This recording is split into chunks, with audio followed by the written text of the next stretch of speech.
It's about 3:03. I guess we can start conversing if you all would like to. I don't know if most of you are here to listen or to have questions of each other or of us about what's going on with JAM this year, but thanks to everybody for joining us today in this little trial run of a regional JAM gathering. Which isn't near as much fun as they are in person, but what are you going to do? So just bear with us as we figure this out. We are going to record this, and hopefully I can edit all this beginning stuff out before we share it with folks who can't be here with us today. But if this goes well, we are looking at perhaps maybe hosting some more of them based on different topics, in addition to some of the just straight up video tutorial lessons that we want to offer as far as how to use programs like Zoom and Google Classrooms and YouTube videos and live stream videos. Those were the 4 categories that were most popular on the survey that you all completed, as far as having more information about how to work with those platforms with traditional music education, which you realize is challenging, and maybe a lot of folks like myself, you don't know much about it, you sort of don't want to fool with it, but in the strange time that we're in, we're finding ourselves there. So we hope to offer all that we can to help you all who are interested in virtual learning, as far as try to keep some of our programming going until things get a little bit more back to normal. So if there's a particular place that we would like to start, I know a lot of you are sort of planning your school years as far as JAM goes, and I have heard from probably about 95% of the affiliates as far as what everybody is going to do. I know some of you are still undecided, maybe you're waiting to see what school systems are doing and have going on before you make a clear decision on whether or not you want to have the program. But there are more than 10 programs that are going full speed ahead with in-person programming, whether they've had to make some adjustments as to maybe a change of venue. A lot of the schools aren't wanting outside folks in their school, which is understandable. So they have moved to an outdoor location or maybe a church, something like that. Others are doing a combination of in-person programming for those who are okay with it, as well as virtual programming. Others are doing only remote stuff, which is through programs like Zoom. Or I know some folks are using Skype, maybe even Google Classrooms. So we're interested to know a little bit more about what you all are doing and how we can help, and what questions and challenges or successful ideas you might have to share with other people. So I think there is a little button on here to raise your hand. I'm not familiar with that. Look at that, Jim. I sure not.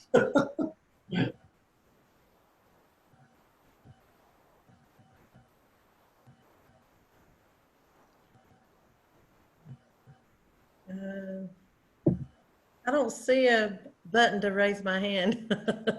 Okay, well you can. But we've been in touch with our instructor, Sam, and he is planning to resume classes middle of September at our educational complex with 10 or less people there, and with social distancing and mask, I believe. So that's where we're at. I'm the director. Allison Houchins, our director of education. I just stumbled upon this on your JAM on my Facebook today. So I was just wanting to see what everybody else is doing, how they're getting through this. And we had an after-school program that we started last year, and but we were unable to complete it because of school being called off. And it was real successful. We had about 10 kids, and I actually taught that class, taught guitar. Hated we couldn't resume that this year, but we're going to just start off with our core group of students that we had and try to expand that up to 10, I guess. So that's what we're doing. Well, that sounds similar to what some other programs are doing. I know at least one other has mentioned specifically about just continuing the program for the kids who were in it last year and not admitting any beginners. Yes. Keep it small. Brett, can I make a suggestion that when you get ready to speak, to say who you are and where you're from, because all of us don't know each other. And I'm Laura with the Madison County Arts Council in Western North Carolina. Thanks. Good idea.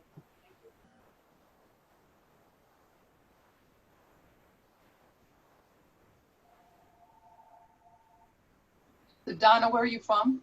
Donna Latham from Hidnight Arts and Heritage Center in Hidnight, Alexander County.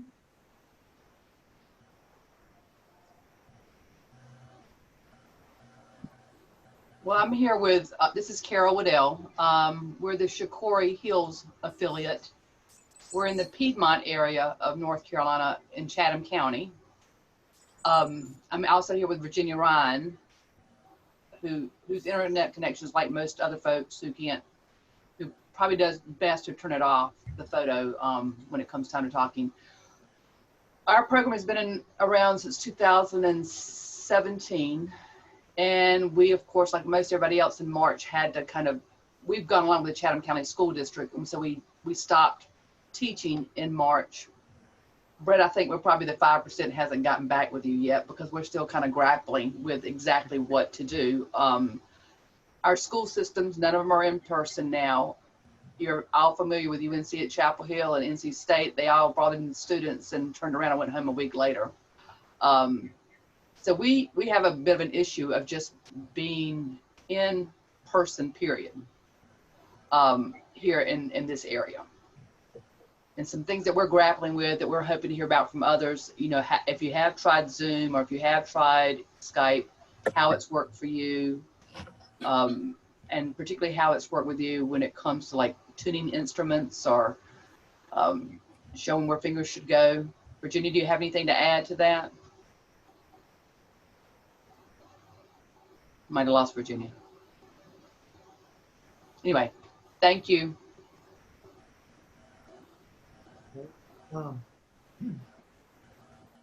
The Zoom lessons are very difficult. There's no question about that. The tuning situation, you would have to do that one at a time to make sure that everybody was in tune with you. You'd have to tune it by ear through them coming back through the computer. Another thing that I've seen done is that the JAM programs will get tuners for the kids. You can buy them online really cheap now. So get them to the kids and show them how to use them. You can do that online. I'm choking today myself. Won't you look at me like the big thing about giving Zoom lessons that I've seen with groups is that a lot of people don't know about the mute button. And to my thinking that you should have all the kids on their mute system because, most kids want to doodle even while you're talking, they'll want to continue to play. So have them all muted, and then when you want them to play one by one, and call on the kid and help them unmute and play for you and then mute back and go to the next one. So the lessons on through Zoom like that, group lessons will last a lot longer than normal. It's harder to convey stuff,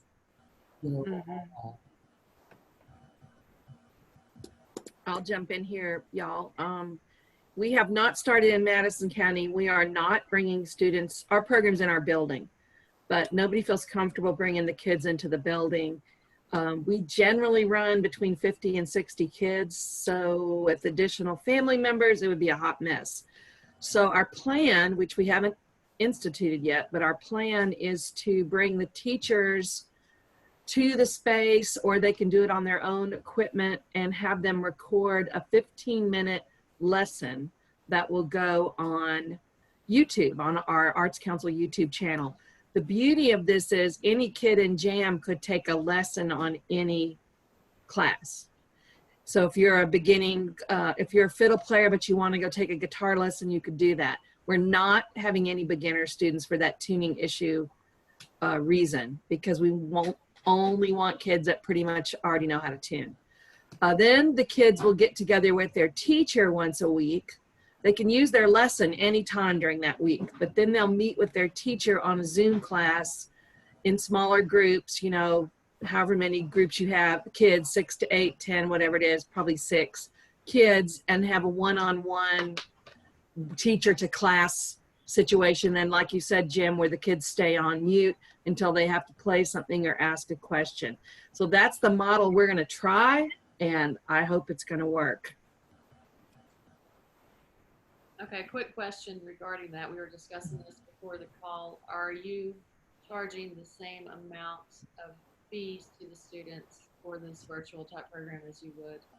We are, but we have a very flexible fee schedule in Madison County. Kids pay $60 for 12 classes, so that's $5 a class. But we never turn away kids that can't pay, because we still want to pay our teachers at the same amount, and it's going to be less actual time in person with the kids, but it's going to be a little bit more work to have to create these online 15-minute lessons. Absolutely. Our goal is to not have the kids in their Zoom class more than 30 minutes. It could go a little bit less, or if they're more advanced, it could go longer. But we think kids are going to be fairly burnt out with virtual learning, so we're trying to tackle that. And then I'd be interested, all of y'all that are in rural areas, I mean, even in Chatham County are having some trouble with the internet. We are a bit concerned about kids being able to do the internet. I know that in some of the Madison County schools, I just found this out and I was heartbroken. Kids are actually sitting in the parking lot of schools with their laptops. Same thing here. Same here. I don't even know how that's possible. If I was a parent, I would just say forget it and just let them read books. I don't know. That's just insane. And that has happened here as well. I mean, the first 2 weeks we started, I guess about a week and a half ago. It's just not just Chatham County. It's in general. And for the first 2 weeks, literally all they're doing is roll call for 15 or 20 minutes at the beginning of every school day. And that's it. And then the teachers go from there and try to track down children who are not showing up to find out why. Well, it's very difficult times. I think that, you know, we're cutting new ground. Everybody's trying different things we just have to do the best we can. And, well, something like this is really good that we can exchange ideas and hopefully come up with a good system. I think that people are scared and stressed out, and no one really knows what to do. It's interesting what you're doing, Laura, with the online lesson and then being interacting. I think that's pretty neat. I couldn't understand anything you said, Jim, at that last part. I gave you a compliment. You better listen. I know, and I couldn't hear it, so bring it on, baby. I said I like the idea of you doing the lessons on YouTube and then having a Zoom interaction. That's a pretty neat idea, I think. Thanks. We thought it would give kids flexibility to do the classes when they could, and then the option of kids going to another teacher's class. I mean, maybe that would be exciting for them. You know, we'll see.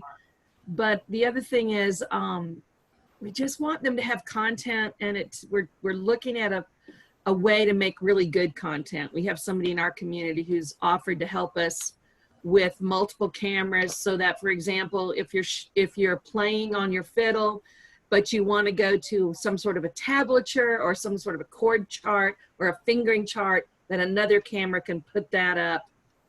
Put that up so that you have multiple things that kids can look at, so they're not always looking at the one static screen. And thankfully, we have this person who's really talented at that, because I couldn't do that. Yeah, that split screen editing is above me too. I think it's a great thing. I don't know if we can do anything for the separate chapters on that. That's a good idea. I have a question about that. So you're doing YouTube videos per instrument per week? Yeah, we have about 6 teachers. So we have multiple levels of classes. We have 2 fiddle classes, a string band class, we've got a guitar class, 1 or 2 banjo classes. So the teacher, what we're going to do is call all the students who've been in the program in the past and sort of see where they want to be. Ben Nelson's one of our teachers, and if he ends up having 2 banjo students, I'm okay with that. You know, let those kids work with Ben. But Ben would come in and do 15-minute, you know, teach them how to play a song like Angela and the Baker. And then he would record the video for 15 minutes, break it down, and then it would be on YouTube so that they could look at it anytime they could go there to practice. This is really a practice, a way for them to practice at home so that when they meet with Ben, and I was really I was very insistent that the kids have a time to see each other on the screen in the classes. So that's why we're going to do a 30-minute class with teachers and kids per week, 1 of those a week. Laura, On Zoom. this is Bob Townsend. I'm with Grundy Jam Kids in Tennessee. I've got a question for you. Will your programs on YouTube, will they be available for other jam kids to use? Our program was just started last year, and of course we didn't get to complete it. So I'm not looking for necessarily for anything for the kids to actually work on learning something, but just to keep them, have some inspiration going on until we can get our program up and going. We're just not even going to try it this fall. We had some grant monies that were delayed, and for the school, not for our program, but in everything else we teach in the schools. So we just decided the schools have enough on them. They're not letting parents come in at all. Let's get through this semester and see what happens. But it would be nice to be able to tell the students we had last year, you can go to YouTube and, here's a program going somewhere else. I think that I would have to run that by my faculty, but knowing my faculty, and are you going to shake your head yes, Ben? I think they'd probably be all for it, but you also should know that Jam Kids Inc. or whatever it's called now, they have a ton of video stuff available. Yes, So I'm gonna get something together and contact all the former students. The after school program funding finally came through last Thursday or Friday. Right. But they won't actually start doing that until after next week. And I was going to try to get in touch and contact and let them know about that. Then, in case if my faculty's fine with it, I'm fine with it, and we'll let Brett know where those links are. I don't really see my people not being fine with it because they're all about the kids. So we'll see how that all turns out. Of course, we may get in touch with the kids. I don't know if anybody's tried yet. And they just may say, no, I can't do another thing this time. I'm tired of all this. Right. So truthfully, we don't really know where that's going. Yeah. And we may have to punt and do something different. Yeah. Yeah, all our kids are beginners. They can't tune, so it would just be a matter of something to watch. And yeah, I'm like you. They may, after spending 6 or 8 hours in front of the screen, they may be ready to do something else. Hey, I'm gonna jump in. This is Ben. Since Laura keeps talking about me, I figure I better show my face and say something. And I teach at the Madison County program, but then also at the Black Mountain program in Buncombe County in Western North Carolina. And I had a couple kind of questions or thoughts that pick up on that conversation that was just happening. One is that My life outside of music teaching is also in education world, doing environmental education work, and then doing some music teaching at Warren Wilson College as well. And there are, I think one thing that's really helped me, especially thinking about like making this shift in the world of environmental education, which is extremely challenging because that world is so hands-on and experiential, just like music teaching is. But we have started finding certain ways that, as much as the situation we're in places a lot of constraints and challenges on us, that there are limited new opportunities that are created. And I think y'all, Bob and Laura, just kind of identified one of those, which is maybe this is a chance to have some more connection and communication between some of the different affiliate programs. Like we've got 26 different folks all listening in and participating in this conversation together. And I'm sort of curious to hear from Brett and Jim if y'all have kind of a vision for how regional jam, you all have always been an umbrella organization, and your main role has been to be that kind of like connective space between organizations. But I'm curious if you envision that will be the way that happens will be changing and might open up some opportunities for programs to either be sharing like good ideas that pop up or sharing resources that get created if programs are willing to share those. So I have that question for y'all. And then I'm also wondering to hear from everyone else if there were any programs in the spring that were operating in person and then made a shift to doing online or virtual to finish the semester. Because in the Black Mountain program, we're a very small program, and we have good outdoor spaces. So we're gonna make an effort to begin and do some relationship building with students, doing outdoor classes, wearing masks, like all the precautions. And then maybe as the weather gets colder or if the health situation changes, having to do a mid-season shift into a more virtual space. And if anyone made that shift in the spring and felt like there were things that were particularly successful about the way that shift happened, I would love to hear from programming folks about that. Kim Allison, are you on this call? I think I saw your name earlier. Not to pick on anybody, but that is one school that was able to continue from in-person programming to virtual through Skype. Brett, who was that so I could reach out to them directly if they're not on right now? Kim Allison over in Johnson City. Okay, yeah, Kim, I see you there. Maybe she'll pop up there. Yeah, hey there. Sorry. Cheers. When you said Allison, I was thinking first name. So, Yeah, so I'm Kim, and I'm here in Johnson City, and we are actually getting ready to start Jam tomorrow. Ben, to speak a little bit about what you were talking about, we did make the shift in the spring when the world shut down, and one of my teachers teaches online, and she suggested us using Skype.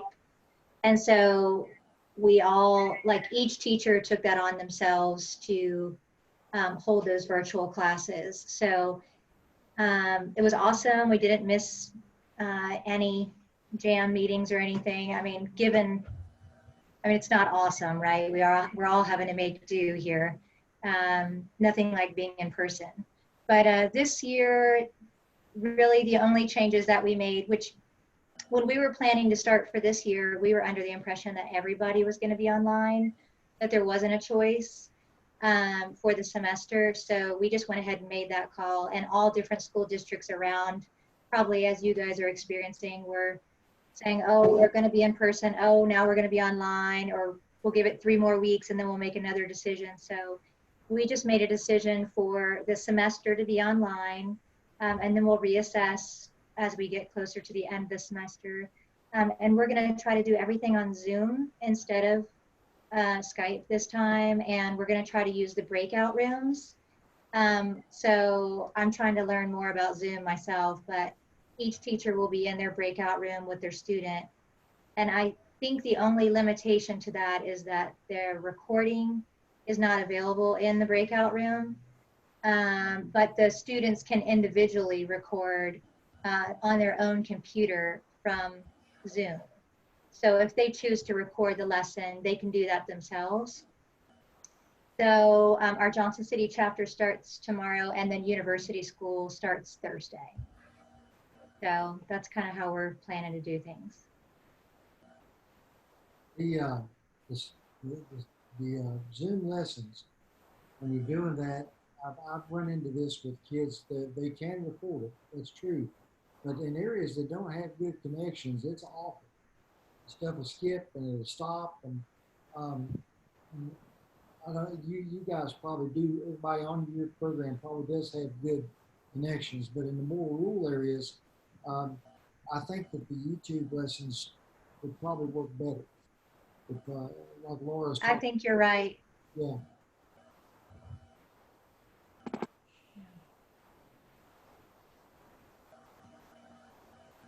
Hi, this is Lena from Jackson County Arts Council in North Carolina. And last spring, we did attempt to do online lessons via Facebook Lives. That's how we started out. And it was really rocky because everyone's connection was different. And where we live here in Jackson County, you know, we're right in the middle of all these mountains, and some people had internet service, some didn't, some had spotty. Even our instructors had a really hard time doing the videos themselves. And our kids seemed to get frustrated a lot. They would email and say, I couldn't watch it all, it cut out, you know, just different things, and they were getting frustrated. So that is not something, as far as Facebook Lives, that we are going to attempt this year. Matter of fact, the North Carolina Arts Council, who we get grant funding from, has said that if a program here chooses not to actually have jam classes this year, then we could take half of the grant funding and use for purchasing new instruments and new equipment for next year. So that's kind of where we're at right now in Jackson County, is we've taken half the grant and we are going to be replenishing instruments. We're going to have all of our instruments taken into the shop. They're going to be restrung. Any problems with them, they're going to be fixed, that kind of stuff, so that in hopes, if things can go back to normal the following year, then we're going to be in great shape. But we're going to keep our students and our instructors engaged through social media and through our YouTube channel and different things like that. So we're not going to lose the communication, and we're encouraging, we have a lot of kids who have families who play different instruments. So we're encouraging family bands to post videos on our Facebook page. Individual students, we're giving them access to post their own personal videos on our Facebook page. So we're going to try to keep them engaged. But as far as instruction, we're still kind of, we're just not sure what to do and how to do it. It's rough on the rural areas. You know, not everybody has internet still. That's a major problem with County that we talked about, County, Virginia. But we have a lot of kids that don't have internet access, and you know, so how do you reach those kids? Anybody about that?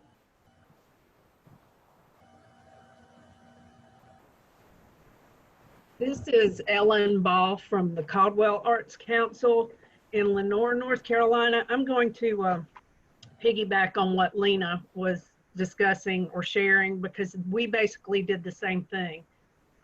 Most of our jam classes are run as after-school programs at elementary school. We have a series of classes that were held at an art center, and then our advanced students practiced at the community college. So of course, when everything shut down, we shut down. We did our best to transition to Zoom classes, and it was a combination of pre-recorded technique from each instructor that they would send out in a link. combined with other studies, whether it was researching a certain musician online or whatever that looked like. And our county is located, we're on the edge of the official Western North Carolina. So our topography goes from Piedmont all the way up the escarpment, and the county line, just to give you an idea, if anyone out there has been to Blowing Rock, at the golf course, that is the county line. So a lot of our families are rural. A lot of our families are out in the boonies, and it was extremely difficult. I had one instructor who, bless her heart, I love her dearly, but she just was not reading her emails. And I kept saying that, you know, live streaming probably, most likely was not going to work because of connectivity issues. The fact that not all students have access to internet. You know, you get into different providers, different bandwidths, different download speeds, and it was a nightmare. We managed to finish our jam year in that manner. She tried a lot of different methods. She had used, I think, Facebook Live before, and Zoom wound up being the way that we went.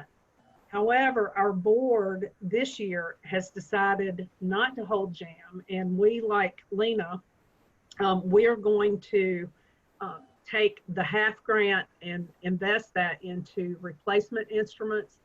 We had quite a few that were damaged last year, gig bags that are worn out, and buying new instruments.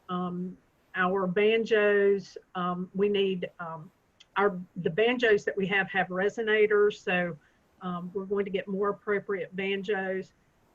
One thing I will touch on regarding tuning, there are online apps that you can upload to your phone that I believe are free for tuning.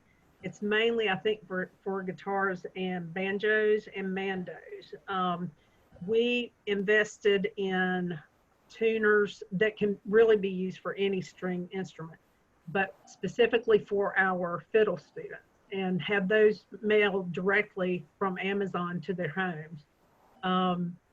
Right now, our fiddle instructor has decided to, on her own, to have off-site classes outside with social distancing and masks when the weather is appropriate. Now, I have no idea what she will do once the weather gets cold, because the art center as a whole is not open. They do have an art gallery in there that is open, of course, following all the guidelines set forth by the state. But that's where we are. We're just going to hunker down and wait until next school year. Thank you. That does make sense. You all are part of the TAPS network in North Carolina. Being able to use part of that funding is really great. That is an option. I've sort of been thinking, especially after reading some of the responses on the assessment that we've sent out, about whether or not programs collect instruments and kids at the end of the year. You know, considering everything was very rapidly shut down with no plan, I sort of assumed that most programs could still have the instruments at home, whether they are in school. But if not, we have thought about offering. We have a huge supply right now because we were set to open up a lot of new programs. Here we are with all these instruments, and I didn't know if it would be beneficial, you know, for some of these kids in the rural areas who might not have access to weekly interactive virtual lessons. You all thought it would be worthwhile to offer like a loan program here at the regional office, as far as kids who did turn in their instrument and don't have one, you know, as a way to keep them engaged. So I would be interested in hearing any feedback there.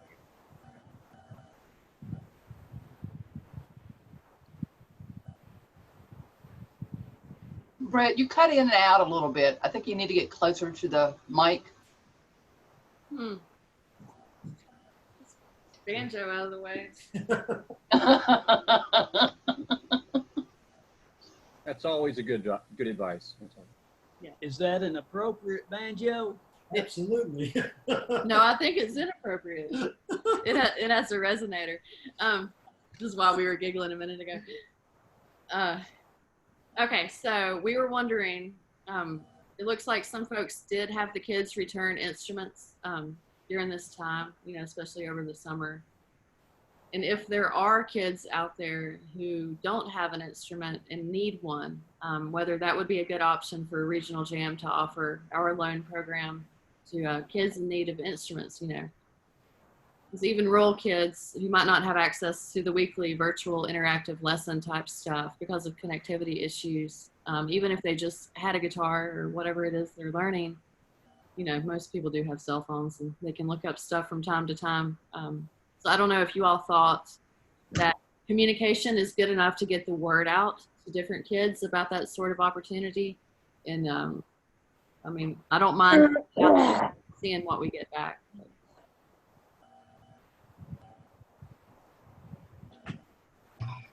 The Jackson County Arts Council, we did not collect our instruments until the 1st of August. So we let them keep them through the spring and through the summer.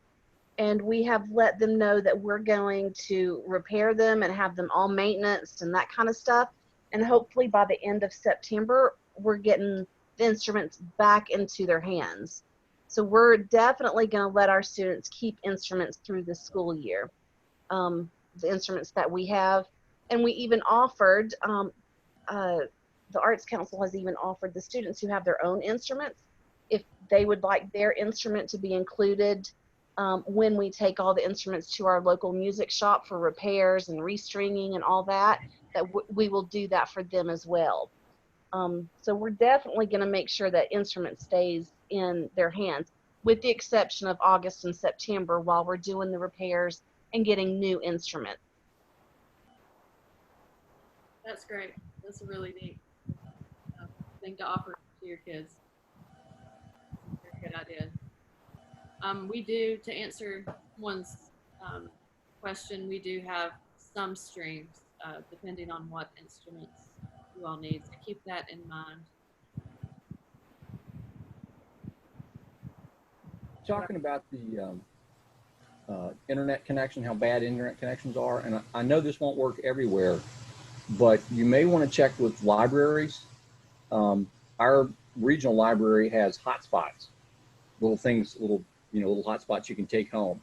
And so if you can get cell service, you can get internet service. And even here, there's some federal money. I think it comes down through the state, but it's the CARES Act. There's some money coming for that they can use for COVID related things. And our county is even buying more hotspots for the library. And, we'll still have them when all this is over, but they've been able to, they'll be able to pass those out. So I know some places the geography is still going to defeat that, but in some places that'll help at least.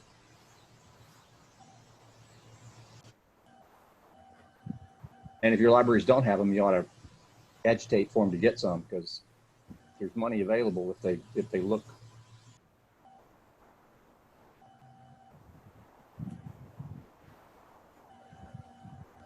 Thank you, Tim. And to sort of go back to Ben Nelson's thought earlier about more regional collaboration at this time, I think that it'll be vital. Just today, the ability for you all to share ideas and questions, I think, is really important.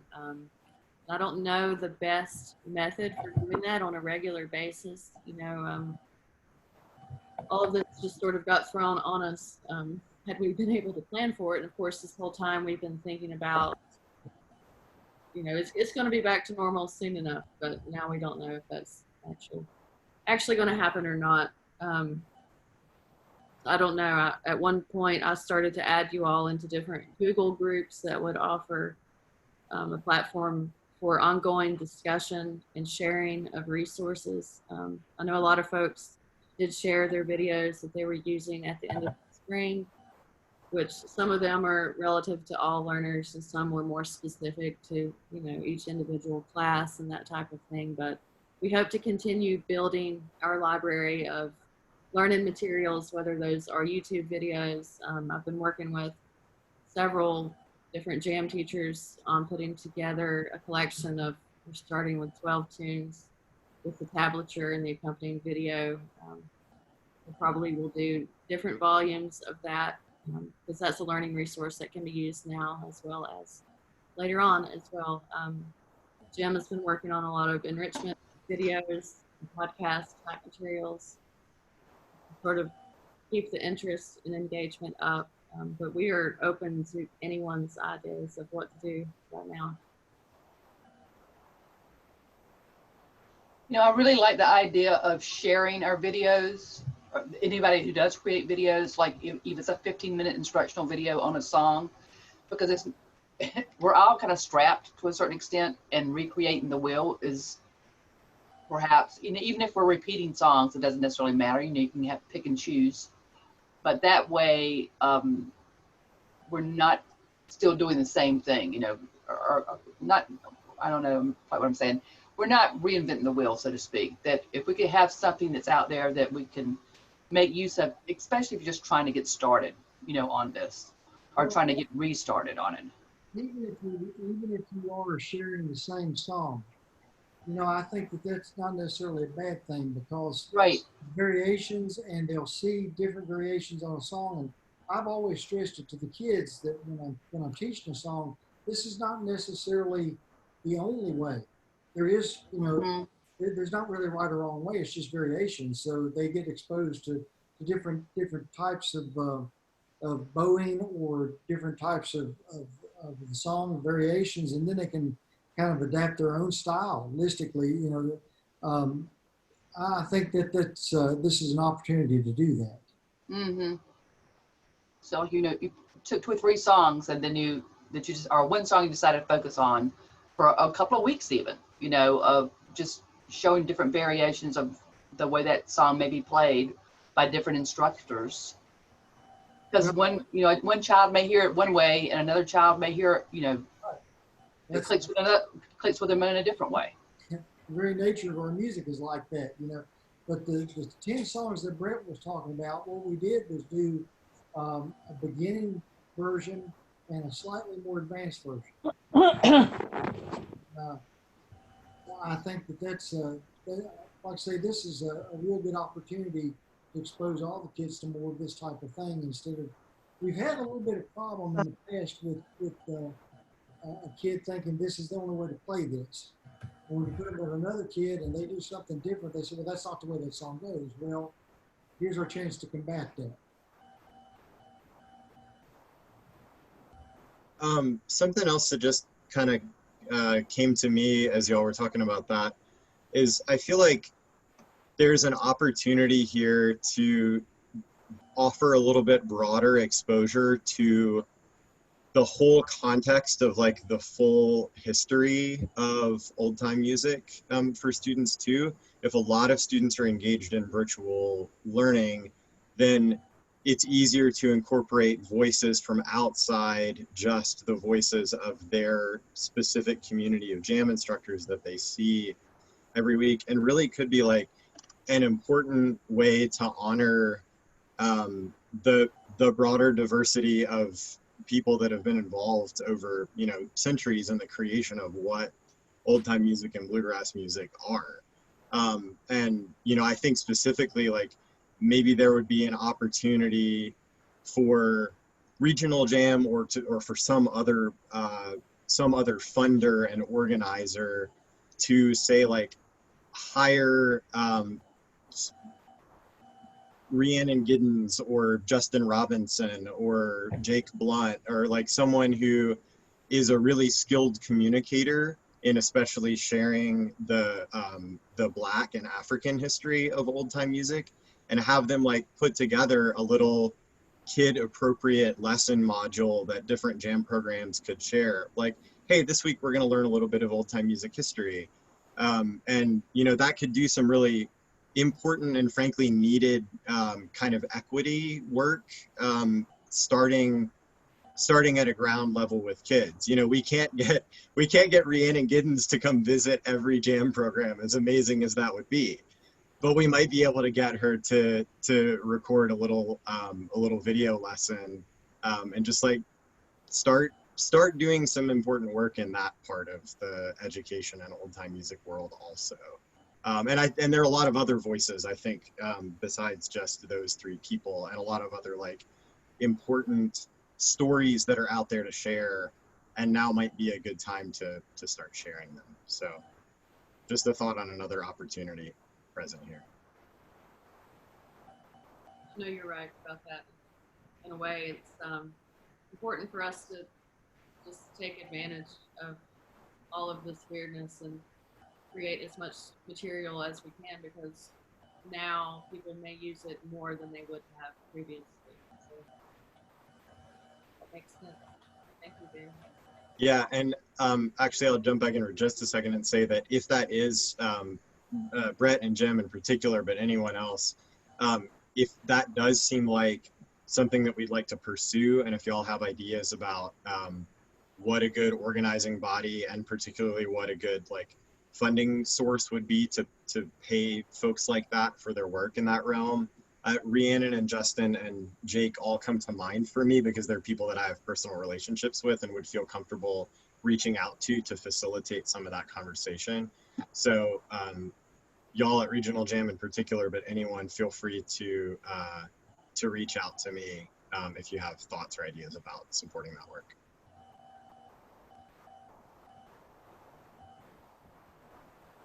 We actually have been moving a little bit in that direction before any of this hit. I was beginning to go interview a lot of the older people, musicians that would know the old masters, and it all got shut down. So, you know, now you can't go visit people the way you could. A lot of the older people especially are just completely shut off. I plan on doing that just as quick as all this goes away someday.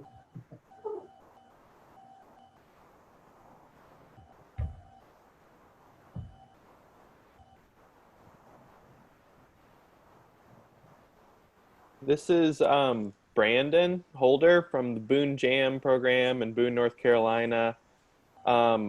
We finished spring online with YouTube and Zoom videos, and it was fine. We made the best of it, but I think just watching the view counts and the amount of students who participated in the Zoom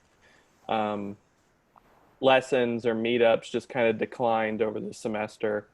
We started doing offering private Zoom lessons on June 1st and have been running that ever since. And that's currently what we're still going to continue focusing on. The Jones House is closed to the public. It's run by the town, and we're not sure when we're going to be able to reopen. There's been a couple socially distanced private lessons, but obviously that's going to be weather dependent as it starts getting colder.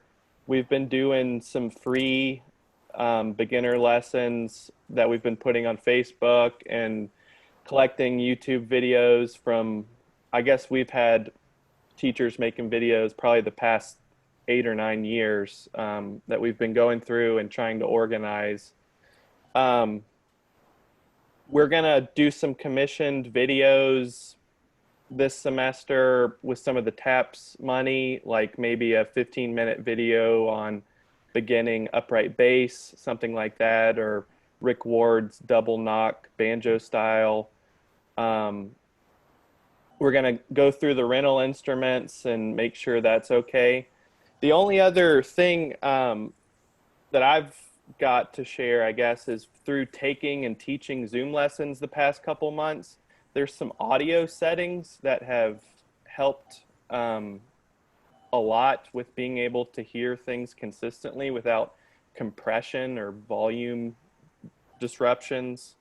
There's kind of like 2 advanced settings for audio. It's like suppressing persistent background noise and even intermittent background noise that have helped be able to hear tone of instruments, and without that volume being scooped in and out on a Zoom call. And if anyone was interested in how to change those settings, you can feel free to contact me and I'll show you how. But that was super helpful, especially at the start. We were having problems being able to hear all the students consistently.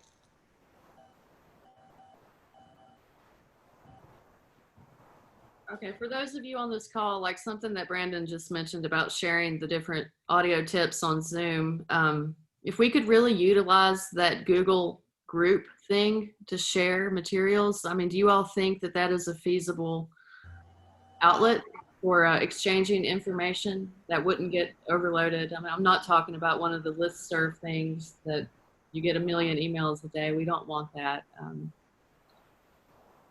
I can't really think of a better alternative, but someone else may have better ideas who knows more about technology than I do. But I think that we need a way to communicate, you know, that isn't having to track down that person that said that in that Zoom meeting. I'm not even sure who it was, kind of type thing. So any ideas there would be appreciated. Are we all set up on a Google group for JAM now? I had tried to do that when all of the shutdown stuff started, but didn't really go back to it. I can check on it and see what the deal is. Because I always have trouble with that, but that's because I'm not adept. So I would need just a little bit of help, and I bet I'm not the only one on those Google group thingies. What? I said it's because you're a banjo player. Shut up. I'm there with you, Laura. Well, I got an email from you, Brett, talking about that, but I was unable to ever figure out how to get connected with it. I don't know if there was a password. That's what it's saying. I kind of worked on it a little while and gave up. So yeah, for some reason it was weird for a few people, and that's why I sort of gave up on it too. I was kind of fishing for some other platform, but I don't know what that would be. I can look into it some more and ask around. Well, I do see it. I'm looking, you know, I just went on myself, and there's evidently 161 members of this JAM instructors group. But then where you go, I guess you can just do conversations, but whether or not, I guess what you're looking at is a place to add documents or add materials. Right, which that would be more like Google Drive. Yeah. This is more like a conversation type of thing from what I see with Google Groups. Is people can chat among themselves, but maybe link it to a Google Drive where we're going to have some shared documents. Is Google Group the same thing as Google Classroom? No. No, Google has something for everything. Right. So I'm just thinking Google Classroom, you could have the group and whatever goes into the drive automatically. That's a good idea. And you can post whatever documents. So maybe just one Google Classroom for, you know, a JAM network. Does that work? And there's also a live link in Google Classroom where we could meet at certain times. You just always hit that link. Does that work any different than the Facebook groups? You know, you can have a private Facebook group.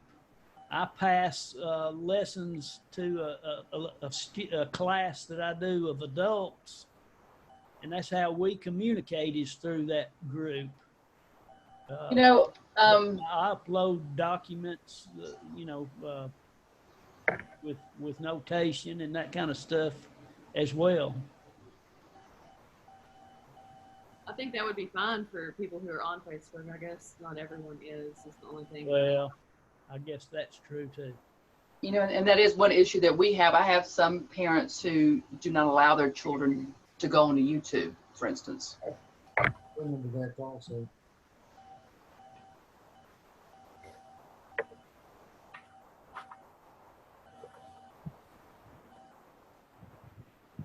As far as the Google Drive stuff goes, Brett, the Jackson County Arts Council just created a Google account. You know, we have our own email server and stuff, but we created just a free Gmail account for the Arts Council that's not given out to the public, but we did that so that we could have a Google account, and then now we can share our documents, we can share any and everything. I mean, we're sharing photos, documents, Excel spreadsheets, we're sharing anything you can think of sharing, and it was so easy to set up, but it's just there has to be that primary person that sets that that Gmail account up for the group, and then it can be shared out to anyone you want it to be shared with. And I don't think they have to be I don't think they have to have a Google account, because we have several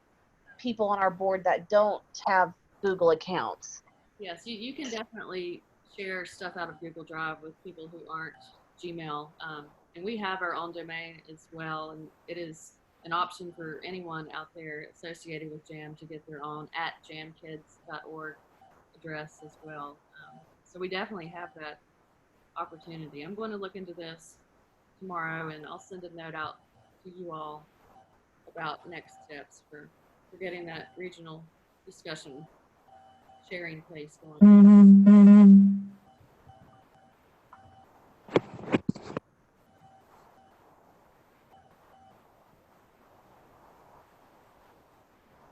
Okay, I don't know if any of you have any other specific questions or things that you want to share.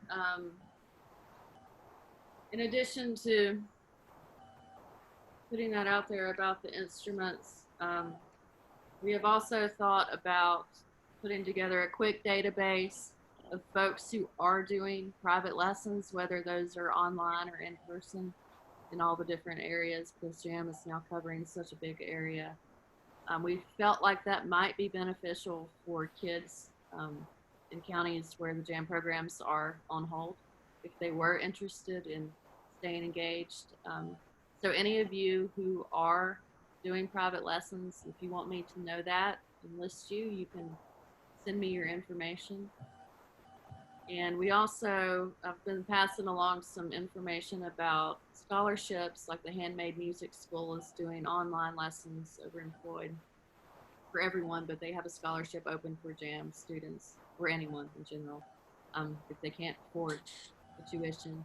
They have some all-star lineup there teaching different instruments. And there's another person I've been in touch with who is conducting a 3 or 4 week mandolin class, who wants to offer a scholarship to JAM students as well, because he has based a lot of his curriculum on the JAM songbook. So I'll be sending out some information about that. And in the meantime, just let me know your specific questions, and maybe we should post this type of thing on a regular basis as we get through this crisis. Jim, do you have anything to share? Well, I think that it's good to keep in touch. If anybody hits upon something that works really well, just let us know. And if you hit upon something that doesn't work at all, let us know.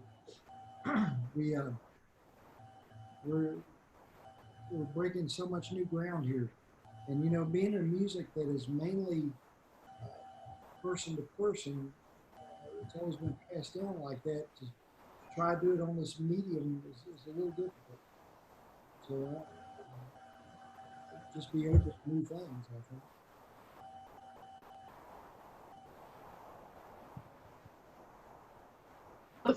Thank you for organizing this. It's really helpful to hear from other people, because I know we're all kind of going through the same thing, but I've learned a lot just listening to everybody. Good. Nobody's alone. We're all trying to do the best we can right now. Y'all come to my private island. I like that. I do between 8 and 10 Zoom calls a day, so I just with my job, so it's just all day. I don't choose different backgrounds. Well, take care. All right, everybody. All right, bye-bye. Hey, Brett, one last thing. We have about 5 pretty old auto harps that are Jam Inc.'s auto harps that are sitting in our office floor. You know, we would love to give those back to you if you would like to pass those out to some other organizations because they are not in use. Okay, Jim said yes. I have my own collection of auto harps here in this office that I don't know what to do with. So anyone on this call, if anyone wants auto harps, come and get them. But Lena, I will be in touch with you. I might be going down to the Atlanta area to pick up some donations in the next coming weeks. So I could come through that way and pick them up. Yeah, and I'd be happy to meet you halfway. My son and I need a field day anyway. This Okay. homeschooling's getting tough. Yeah. I understand.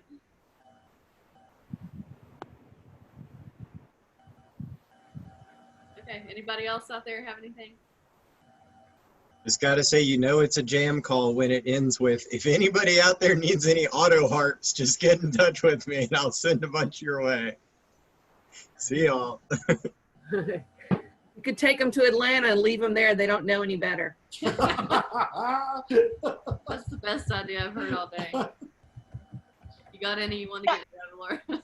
If you guys don't want them, we do have a lady here in our town that does instrument art. So we could definitely get rid of them for you, but they're still maybe somewhat usable. Yeah, they probably are. And actually, someone told me that there was a market for them, like on eBay or whatever. So, you know, if it comes to it, sometimes that's what we do is donated instruments that aren't a good fit for jam. We use that funding to buy more instruments that are. We will figure it out. Thank you for the.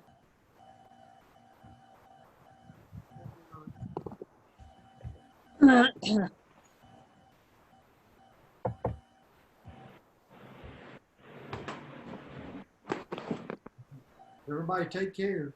Stay in touch. All right, bye-bye. Bye. Thank you.